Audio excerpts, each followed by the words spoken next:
श्री गणेशाय नमः। नमस्कार बंधुगण, जय हनुमान। मु सस्मिता पढ़ी स्वागत करुछि आमर एही चैनल। आज आपण मानक पई प्रस्तुत ओडिया रे हनुमान चालीसा। एहाकु श्रवण करिबा द्वारा मनरो नकारात्मक शक्ति एवं शनिदशार प्रभाव दूर होइथाय।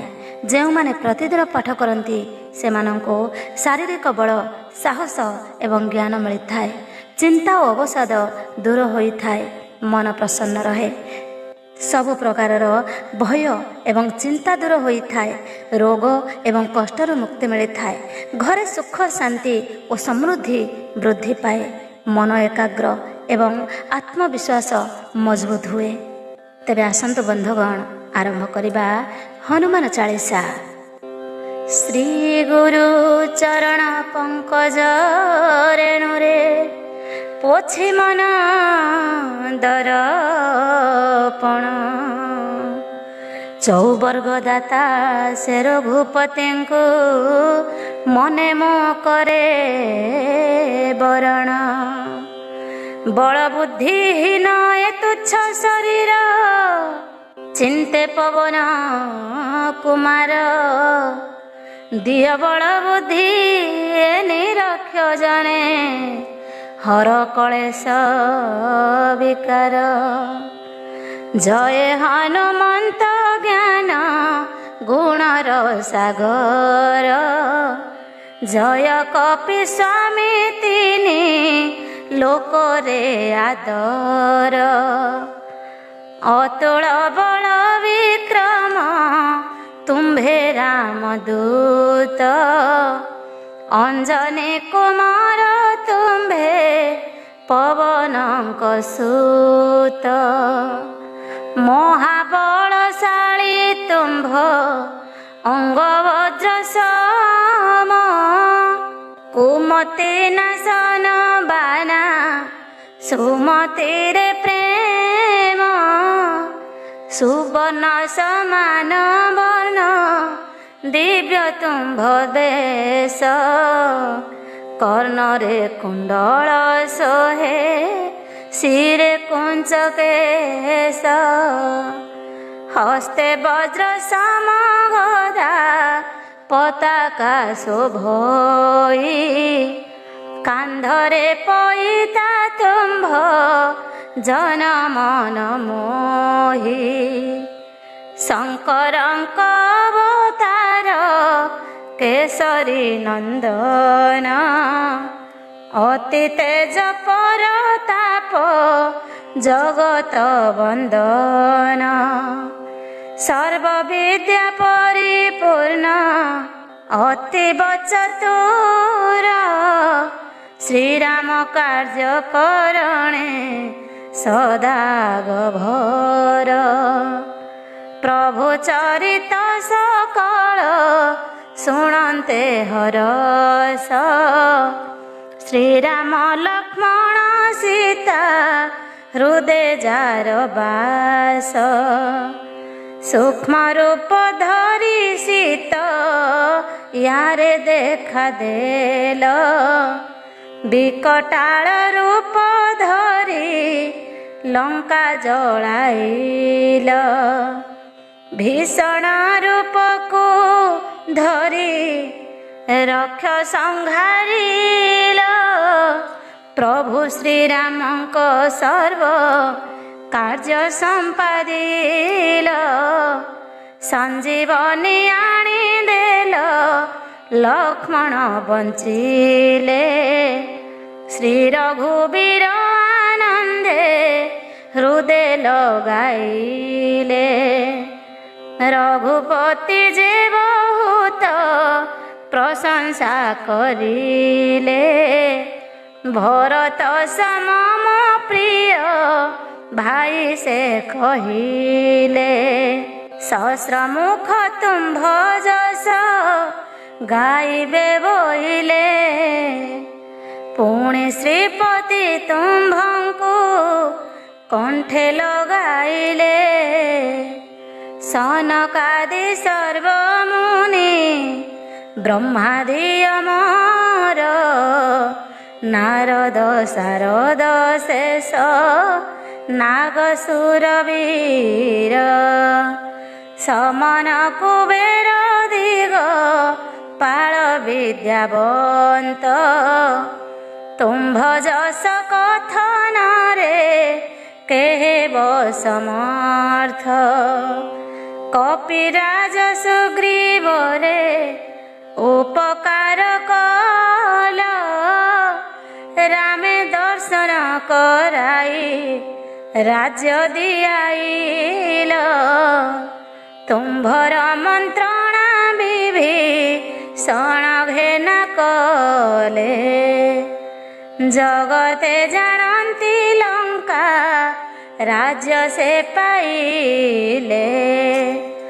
200 ଯୋଜନେ ଭାନୁ ଥିଲେ ରହି ମିଠା ଫଳ ଭାବି ବାଲେ ତାଙ୍କୁ ଥିଲ ଖାଇ ପ୍ରଭୁଙ୍କ ହସ୍ତ ମୁଦ୍ରିକା ମୁଖେ ଧରି ତାହିଁ ପାରାବାର ପାରି ହେଲ ବିସ୍ମୟ ନୁହଁ ଦୁର୍ଗମ କାର୍ଯ୍ୟ ଜଗତେ ରହିଅଛି ଯେତେ ସୁଗମ ହୋଇ ତୁମ୍ଭ ଅନୁଗ୍ରହେ ସେତେ ଶ୍ରୀରାମ ଭବନ ଦ୍ୱାରେ ତୁମ୍ଭେ ଦ୍ୱାରପାଳ ଆଜ୍ଞା ବିନୁ କେ ଲଭିବ ରାମ କୃପା ଫଳ ସବୁ ସୁଖ ଲାଭ ହୁଏ ଶରଣେ ତୁମ୍ଭର ତୁମ୍ଭେ ରକ୍ଷା କରିଥିଲ କାହାକୁ ବାଡର ତୁମ୍ଭ ବିନୁ ତୁମ୍ଭ ଗତି କେହୁ ରୋକି ପାରେ ତିନି ଲୋକ କମ୍ପି ଥାଏ ତୁମ୍ଭ ହୁଙ୍କାରେ ଭୂତ ପ୍ରେତ ପିଶାଚାଦି ପାଖେ ନ ଆସନ୍ତି ମହାବୀର ନାମ ଯେବେ କର୍ଣ୍ଣରେ ଶୁଣନ୍ତି ନାଶ ହୁଏ ସର୍ବରୋଗ ପୀଡ଼ା ହୁଏ ଦୂର ସୁମିରଣ କଲେ ହନୁମନ୍ତ ମହାବୀର ସଂକଟରୁ ସେ ଜନକୁ ହନୁଦ୍ଧରନ୍ତି ମନ କର୍ମ ବଚନରେ ଯେ ପ୍ରାଣୀ ଡାକନ୍ତି ସବୁର ଉପରେ ସେଉ ରାମ ତପିରାଜ ତାହାଙ୍କର ସବୁ କାର୍ଯ୍ୟ କରିଲ ସହଜ ଆଉ ଯଦି ମନୋରଥ କିଛି ଥାଏ ରହି ତା ସଙ୍ଗେ ଜୀବନ ଫଳ ସମସ୍ତ ମିଳଇ ଚାରି ଯୁଗରେ ତୁମ୍ଭର ପ୍ରତାପ ବିଦିତ ଜଗତରେ ତୁମ୍ଭ କୀର୍ତ୍ତି ଅଟଇ ବିଖ୍ୟାତ ସାଧୁ ସନ୍ଥ ଜନଙ୍କର ତୁମ୍ଭେ ରକ୍ଷାକାରୀ ରାକ୍ଷସ ନାଶନ ବାନା ରାମ ଭକ୍ତି ଭାରି ଅଷ୍ଟ ସିଦ୍ଧି ସହିତରେ ନବନିଧି ଦାତା ବର ଦେଇଛନ୍ତି ତୁମ୍ଭେ ସେ ଜାନକୀ ମାତା ରାମର ଶୟନ ଅଛି ପାଖରେ ତୁମ୍ଭର ସଦା ଦାସ ଭାବେ ଥାଅ ଶ୍ରୀରାମ ପାଶର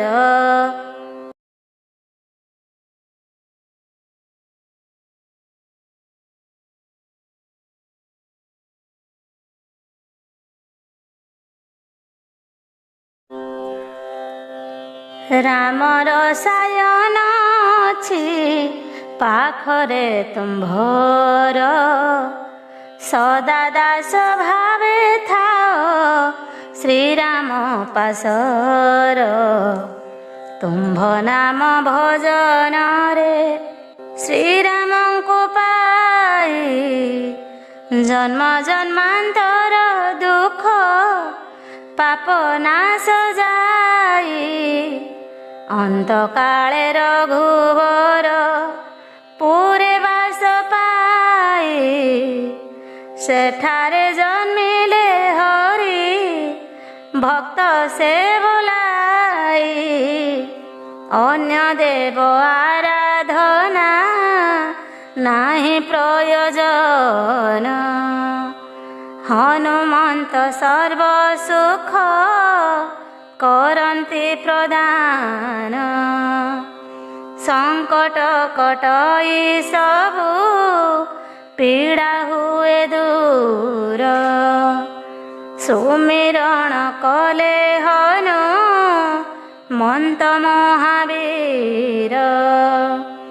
ଜୟ ଜୟ ଜୟ ହନୁ ମାନ ହେ ଗୋସାଇଁ, କୃପା କର ମତେ ଗୁରୁ ଦେବ ସମ ହୋଇ। ଯେହୁ ଶତବାର ଏହା ପାଠ କରିଥାଇ, ବନ୍ଧନରୁ ମୁକ୍ତ ହୁଏ ମହାନନ୍ଦ ପାଇ।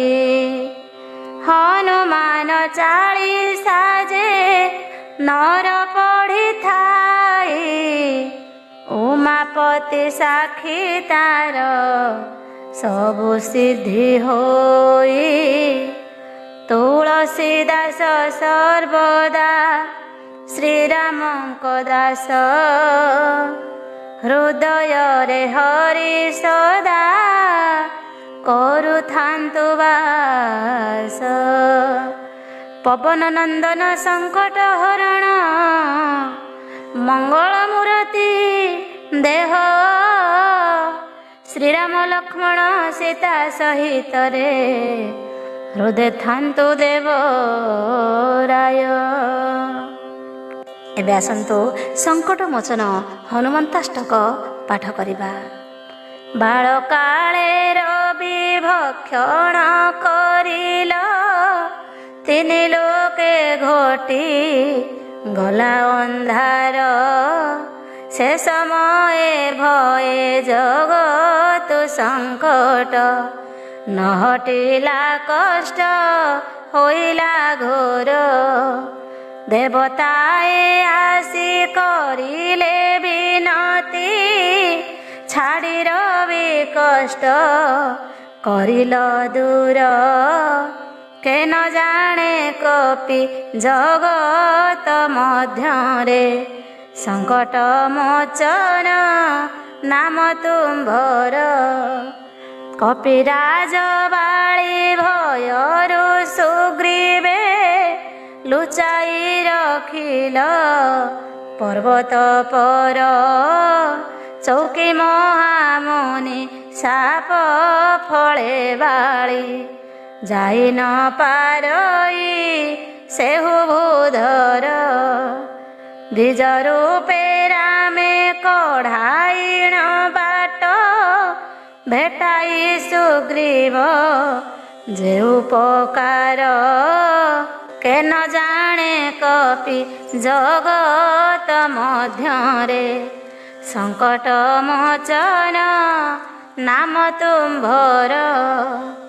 ଅଙ୍ଗଦ ସଙ୍ଗ ଦେ ଚଉଦିଗେ ଖୋଜି, ସୀତାଙ୍କ ସନ୍ଧାନେ ହେଲ ବାହାର। ଥକି କପି ଦଳ ସିନ୍ଧୁ ତଟେ ବସି, ପ୍ରାଣ ରକ୍ଷଣେ କରନ୍ତି ବିଚାର। ଏ ସମୟେ ସୀତା ଠାବ କରି ଫେରି, କପିଙ୍କ ହୃଦୟରେ ପ୍ରାଣ ସଞ୍ଚାର। କେ ନ ଜାଣେ କପି ଜଗତ ମଧ୍ୟରେ। ସଙ୍କଟ ମୋଚନ ନାମ ତୁମ୍ଭର। ଭୟ ଦେଖାଇ ଦଶାନନ ଇଛନ୍ତେ ସୀତା ମାତା ଠାରେ ତା ଅଧିକାର। ସେ ସମୟେ ହନୁ ପ୍ରକଟ ହୋଇଣ ମାରି ପକାଇଲ ବହୁ ଅସୁର। ଅଶୋକ ପାଦକୁ ବହ୍ନିଛନ୍ତେଣ ମୁଦି ଦେଇ ସୀତା ଶୋକ ନିବାର। କେ ନ ଜାଣେ କପି ଜଗତ ମଧ୍ୟରେ। ସଙ୍କଟ ମୋଚନ ନାମ ତୁମ୍ଭର। ରାବଣ ସୁତର ବାଣ ପ୍ରହାରରେ ସୌମିତ୍ରୀ ହୋଇଲେ କିନାର ଖାର। ସୁଷେଣ ବୈଦ୍ୟକୁ ତା ଗୃହ ସହିତେ ଆଣି ଉଭା କରିଥିଲ ସେଠାର। ସଞ୍ଜୀବନୀ ଆଣି ପର୍ବତ ସହିତେ ପ୍ରାଣ ବଞ୍ଚାଇଲ ଲକ୍ଷ୍ମଣ ବୀର। କେ ନ ଜାଣେ କପି ଜଗତ ମଧ୍ୟରେ। ସଙ୍କଟ ମୋଚନ ନାମ ତୁମ୍ଭର। ରାବଣ ଯୁଦ୍ଧରେ ନାଗ ପାଶ ପେଶି ମୂର୍ଚ୍ଛିତ କଲା ସେନାନେକର। ଶ୍ରୀରାମ ଲକ୍ଷ୍ମଣ ସର୍ବେ ମୂର୍ଚ୍ଛିତ ବଳିଗଲା ଯେଣୁ ସଙ୍କଟ ଭାର। ଜାଣି ହନୁ ତୁମ୍ଭେ ଗରୁଡ଼ଙ୍କୁ ଆଣି ସକଳ ସଙ୍କଟ କରିଲ ଦୂର। କେ ନ ଜାଣେ କପି ଜଗତ ମଧ୍ୟରେ। ସଙ୍କଟ ମୋଚନ ନାମ ତୁମ୍ଭର। ବନ୍ଧୁ ସାଥେ ଅଇ ରାବଣ ଶ୍ରୀରାମ ଲକ୍ଷ୍ମଣଙ୍କୁ ନେଲା ପାତାଳପୁର। ଦେବୀ ପୂଜି ଭଲେ ବଳି ଦେବ ବୋଲି ମନରେ କରିଲା ସେହୁ ବିଚାର। ମନ୍ତ୍ର ବୁଦ୍ଧି ବଳେ ପଶିଣ ପାତାଳେ ସେନା ସହି କଲ ସଂହାର। କେ ନ ଜାଣେ କପି ଜଗତ ମଧ୍ୟରେ। ସଙ୍କଟ ମୋଚନ ନାମ ତୁମ୍ଭର। ପ୍ରଭୁ କାର୍ଯ୍ୟ ସୁଖେ କରି କପିରାଜ ହରଣ କରିଲ ସଙ୍କଟ ଭାର। କେତେ ବା ସଙ୍କଟ ସେବକ ଜନର। ତୁମ୍ଭ କୃପା ହେଲେ ନ ହେବ ଦୂର। ବେଗେ ହର ହନୁମାନ ମହାପ୍ରଭୁ ଯେତେକ ସଙ୍କଟ ଅଛି ମୋହର। କେ ନ ଜାଣେ କପି ଜଗତ ମଧ୍ୟରେ। ସଙ୍କଟ ମୋଚନ ନାମ ତୁମ୍ଭର। ଅରୁଣ ବରଣ ଦେହ ପୁଣି ପୁଛ ଦେହରେ ଲେପିତ ଲାଲ ସିନ୍ଦୁର। ବଜ୍ର ସମ ଦେହ ଦାନବ ଦଳନ। ଜୟ ଜୟ ଜୟ ହେ କପିସୁର। ଏବେ ଆସନ୍ତୁ ପାଠ କରିବା ଶ୍ରୀ ହନୁମତ ରକ୍ଷା ସ୍ତୋତ୍ର। ନମଃ ଦେବ ଲମ୍ବୋଦର ନମସ୍ତେ ଶ୍ରୀରାମ ଠାକୁର।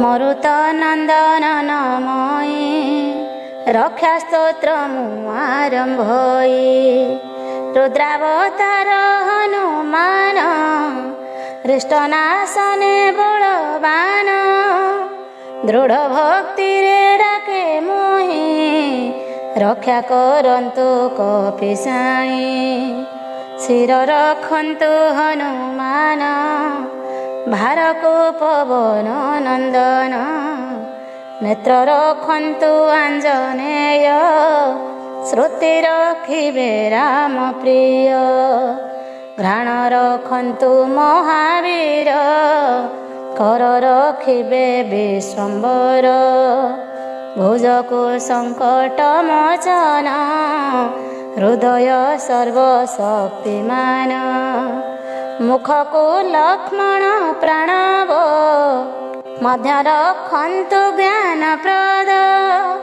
ସ୍କନ୍ଧ ରଖନ୍ତୁ ମହାବଳୀ ଜିହ୍ୱା ଯେ ମନ ବେଗେ ଚଳି କଣ୍ଠ ରଖନ୍ତୁ ଜିତେନ୍ଦ୍ରିୟ ନାଶ କରନ୍ତୁ ମହାଭୟ କୋଟିକୁ ଶ୍ରୀରାମ ସେବକ ନାଭିକୁ ସାଗର ଲଙ୍ଘକ ଶକ୍ତି ରଖନ୍ତୁ ରାକ୍ଷସାରି ଉରୁ ଭୀମର ଗର୍ଭହାରି ଜାନକୁ ରଖନ୍ତୁ ଶ୍ରୀପଦ ମକର ଧ୍ୱଜର ଜନ୍ମଦ ଜଙ୍ଘଲଙ୍କାର ପ୍ରଦାହକ ପାଦକୁ ମାର୍ତ୍ତଣ୍ଡ ଭକ୍ଷକ କାୟ ରଖନ୍ତୁ ହନୁମାନ ରୁଦ୍ରାବତାର ବଳବାନ ଶ୍ରଦ୍ଧା ଭକ୍ତିରେ ପାଠ କଲେ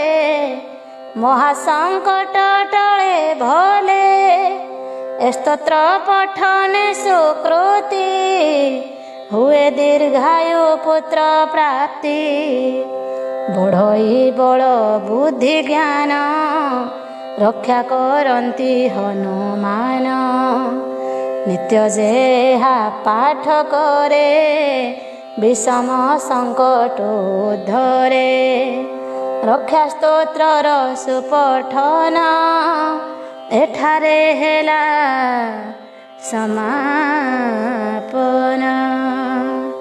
ଏବେ ଆସନ୍ତୁ ଶ୍ରୀ ହନୁମାନଙ୍କର ବୀଜ ମନ୍ତ୍ର ପାଠ କରିବା। ଓଙ୍କାରେ ରଖନ୍ତୁ ମୋର ଶିର ହନୁମାନ ହକାରେ ମୁଖ ମଣ୍ଡଳ ମରୁତ ନନ୍ଦନ ନୁକାରେ ନେତ୍ର ଯୁଗଳ ରଖ ମହାବୀର ମକାରେ କର୍ଣ୍ଣକୁ ମୋର ରଖ ମହାଧୀର ତେକାରେ ନାଶ ଜିହ୍ୱାକୁ ରଖ ମହାତେଜ ରୁକାରେ ପୃଷ୍ଠ ରଖନ୍ତୁ ଅଞ୍ଜନି ଆତ୍ମଜ ଦ୍ରକାରେ ହୃଦୟ ରଖ ରୁଦ୍ର ଅବତାର ଆକାରେ ବାହୁ ଯୁଗଳ ଦ୍ୱିଜ ରୂପ ଧର ମକାରେ ଉଦର ନାଭି ଗୋଦ ରଖ ବିଭୁ କାକାରେ କାୟ ରଖନ୍ତୁ ମହାକାୟ ପ୍ରଭୁ ୟକାରେ କଟି ରଖନ୍ତୁ ସିନ୍ଦୁର ଲୋଚନ ହକାରେ ଜାନ ଯୁଗଳ ରକ୍ଷ ବିନାଶନ ଫକାରେ ପାଦ ରଖନ୍ତୁ ସୀତା ମାତା ପ୍ରିୟ ଟକାରେ ସର୍ବାଙ୍ଗ ରାମ ଭକ୍ତ ଆଞ୍ଜନେୟ ରୁଦ୍ର ରୂପ ହନୁ ରକ୍ଷା କରନ୍ତୁ ସର୍ବଦା ସିଦ୍ଧି ବୁଦ୍ଧି ବଳ ଦାତା ମନ ସ୍ଥିର କ